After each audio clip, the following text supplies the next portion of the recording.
Hello बच्चों, स्वागत है आपका आपके अपने YouTube channel today's dawn education में। बच्चों, आज हम उसी चैप्टर को कंटिन्यू करने वाले हैं।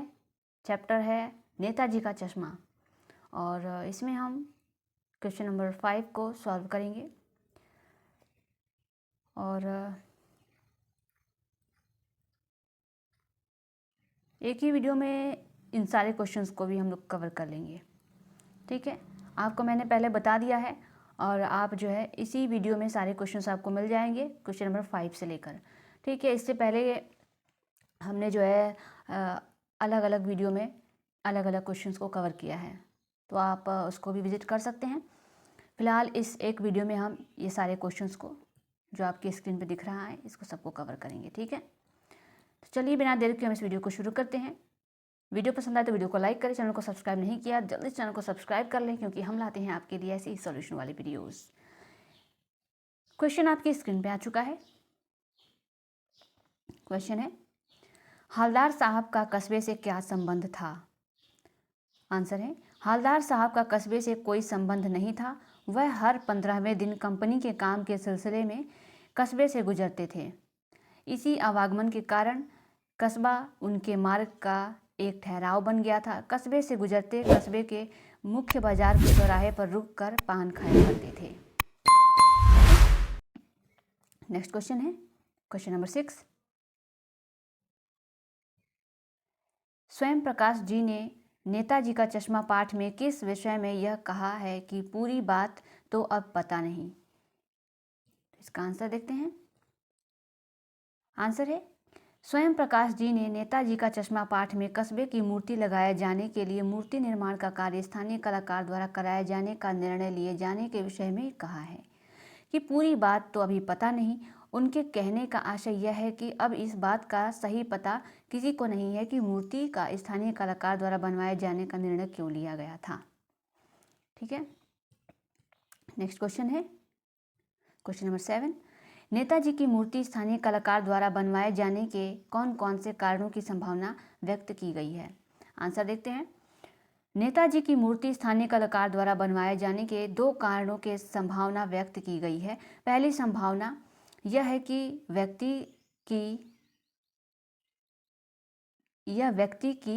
गई है कि ये व्यक्ति नहीं है, यहाँ पर व्यक्त है। यह व्यक्त की गई है कि जब मुख्य चौराहे पर नेताजी की मूर्ति लगवाने का निर्णय लिया गया होगा तो उस समय अच्छे कलाकार द्वारा मूर्ति बनाए जाने की लागत का पता नहीं किया गया होगा। एक अनुमानित लागत मानकर प्रस्ताव पारित कर दिया गया होगा, मगर जब वास्तविक लागत उपलब्ध बजट से अधिक होने का पता चला होगा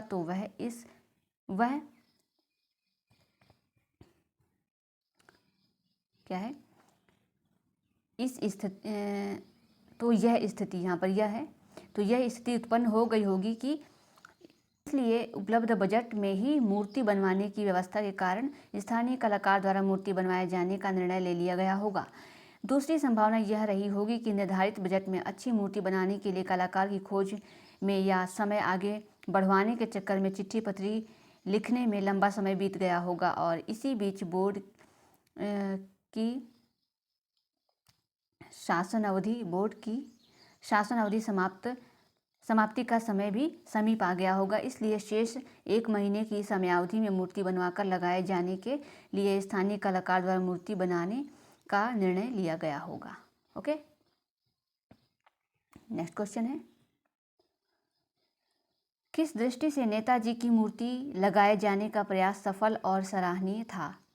आंसर है, कस्बे में मुख्य चौराहे पर लगी नेताजी सुभाष चंद्र बोस की मूर्ति को देखकर लोगों को अनेक देश की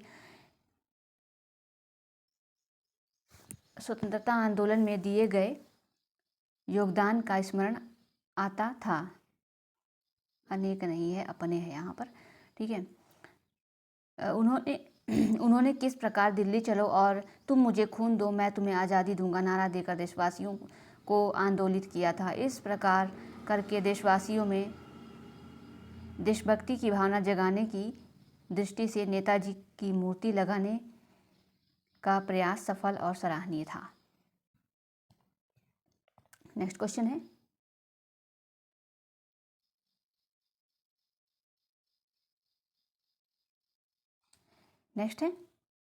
नेताजी की मूर्ति के बहाने लेखक ने हवलदार साहब के माध्यम से देशवासियों की किस भावना को उठाया है? आंसर है, नेताजी की मूर्ति के बहाने लेखक ने हवलदार के माध्यम से देशवासियों में कम होती जा रही देशभक्ति की भावना पर प्रश्न उठाया है, क्योंकि आज वह लोगों के लिए मजाक की वस्तु बनकर रह गई है।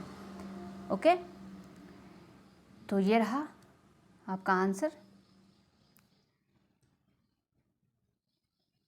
एक और क्वेश्चन है, क्वेश्चन नंबर फर्स्ट यहाँ पर डाला हुआ है मैंने, आप इसको नेक्स्ट कर सकते हैं। सेनानी ना होते हुए भी चश्मे वाले को लोग कैप्टन क्यों कहते थे?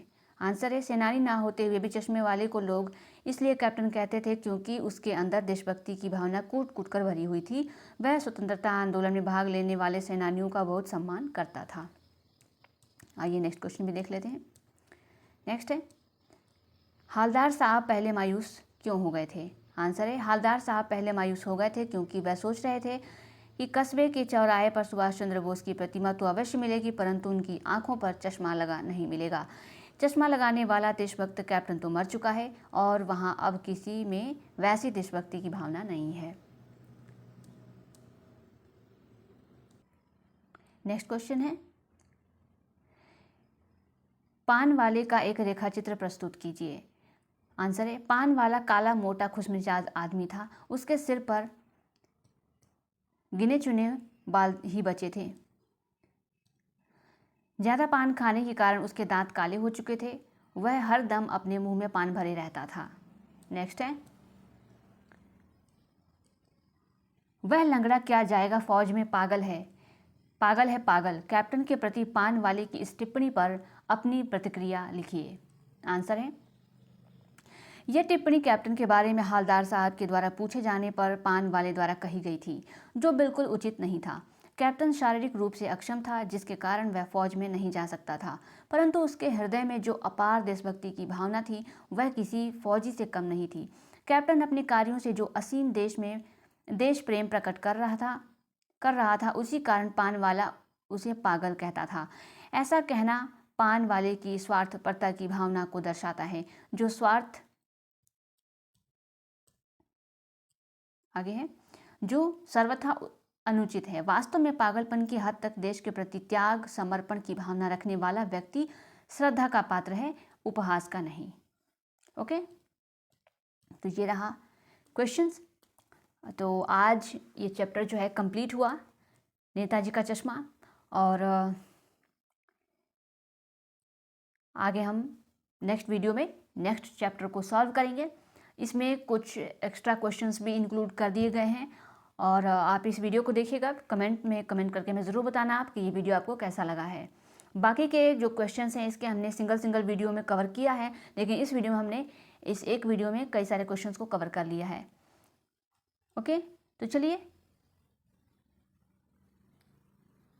द एंड करते हैं इस वीडियो का। आई एम श्योर ये वीडियो आपको पसंद आया होगा। वीडियो पसंद आए तो वीडियो को लाइक करें, चैनल को सब्सक्राइब नहीं किया जल्दी से चैनल को सब्सक्राइब कर लें और कमेंट में ज़रूर हमें बताएं कि ये वीडियो आपको कैसा लगा है। फिर मिलते हैं नेक्स्ट वीडियो में नेक्स्ट चैप्टर के साथ।